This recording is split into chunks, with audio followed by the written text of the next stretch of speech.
In the last video, we spoke about the attributes of key positions, but that was just the start. Today, we'll discuss how team players should interact during the early stages of battle and the paths players should take. Welcome to Initial Routes. During the countdown, it's important to remember that every vehicle on the team has its role, and for each role, there are fitting routes and positions. It's easy to understand that heavily armored vehicles will most likely head for the solid cover in the town, mobile tanks to where they can maneuver, and the vehicles with high accuracy and low survivability will likely occupy the balconies and hills with concealment on the second line. This will help you identify where to play in order to maximize support from your allies. This initial choice and how players travel to their position define the chance of victory for the team in many ways. Let's take a look at classic initial routes for light tanks that can play the role of a scout. These tanks have an excellent combination of mobility, view range, and concealment. Their task is reconnaissance, spotting the enemies on their initial routes. The more vehicles that are spotted over long durations, the better it is for your team. It's easier to understand how to do this if you remember that players aim to reach key positions. This means you can predict where they will go and what route they will take. Light tanks have two popular tactical recon methods. The first is called active spotting. Light tanks move dynamically in aggressive positions, keeping targets spotted while avoiding enemy fire. The second method is passive scouting. This consists of occupying a concealed position, which allows you to monitor the enemy's movement. These locations can be found on the majority of maps. Find and remember them. The choice of recon method depends on the situation and the mobility of a vehicle. The higher the mobility of a light tank, the better it is for the active scouting. Anyway, it's beneficial for a light tank to spot the movement of vehicles that are slow and have poor concealment when moving. Experienced light tank commanders mark locations on the minimap to inform their team of where they are spotting. This allows artillery to pre-aim at the location in anticipation for the enemies.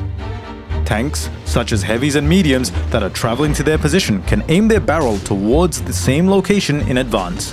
Once the enemy is spotted, tanks on the move can stop shortly to fire at the enemy. Artillery should also be able to fire at the enemy, and due to its shell's arced trajectory, it can hit the opponents even after they are no longer in the line of fire of other allies. Sometimes the result can be impressive, especially if the allies act in unison and there are players on the enemy team that don't think about safe routes, don't use the terrain for cover, or don't avoid the view range of light tanks by traveling along the red line. This is a very useful tactical move. It can give a significant advantage to a team that makes use of it. Despite seeming pretty simple to do, there are many hidden details under the hood, and you should know about them. Even if an allied light tank did everything well and there's a chance to cause significant damage, don't stop to shoot for too long. It may lead to a situation where the enemies pass the dangerous area, take key positions first, and aim at the positions your team is still traveling to. They will have the right of the first shot, giving them a chance to equalize the number of team hit points. The right of the first shot refers to being able to surprise opponents traveling to predictable locations and firing upon them and leaving quickly so that they cannot return fire. There are three factors to the right of the first shot. The factor of speed, allowing you to take a key position and pre-aiming for the enemy before they arrive. Secondly, the factor of predictability, anticipating an opponent to go for a specific position and aiming for them in advance. Thirdly, the factor of surprise, firing from a concealed location at opponents unaware of your position and are either distracted or exposing weak spots. Using these factors to your advantage, you can cause damage and save your hit points. The enemy will definitely try to retaliate, but it will take them a lot of time. First, they need to realize who fired at them and from where.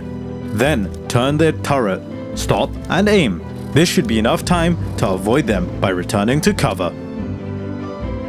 The slower your vehicle is, the easier it is to lose the right of the first shot, and your hit points as a result. If you do lose the right of the first shot, remember, don't become an easy target for the enemy. For example, tanks like the Maus and the T110E3, which are extremely sluggish, don't have to stop at the start of the battle. Their main tasks are to move using safe routes, keep up with the allies, and take a position that will help hold the selected flank. In slow tanks, keep moving along safe initial routes to reach key positions and stay alive. The speed of making decisions is as important as the speed of your vehicle for increasing the chance of victory. That's why, when a teammate provides you with an assortment of spotted enemy vehicles, it's important to stay cool and select a target which will lead to the best result. If there's only one target, it's simple. Every shot is a chance to cause damage. There's no other option, so fire away. If there are several targets, evaluate their armor and fire at the one that is easier to penetrate. It might have thinner armor, or it might be exposing its sides. Evaluate the firepower of your targets. Tanks with auto-loaders or high damage per shot should be your priority. This will help decrease the cost of mistakes for the allied vehicles on the front line. Evaluate the general tactical danger of the target. For example, light tanks that play too aggressively on open maps and expose themselves should be sent back to the garage first. This will give your team more freedom for maneuvering during all battle stages. On closed maps, the danger of light tanks at the start of the battle is not that significant.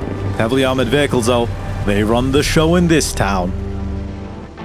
When you learn how to prioritize and damage targets quickly, you'll be able to proceed to the next level.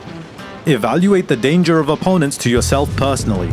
For example, if you're playing a heavy tank with poor gun depression and the enemy has a tank with a sturdy turret and good depression, you can assume that a skirmish on uneven terrain against this vehicle won't end in your favor. Eliminating this target before it takes a key position increases your chance to be among the top players by damage caused and will allow you to make a decisive contribution to the team's victory.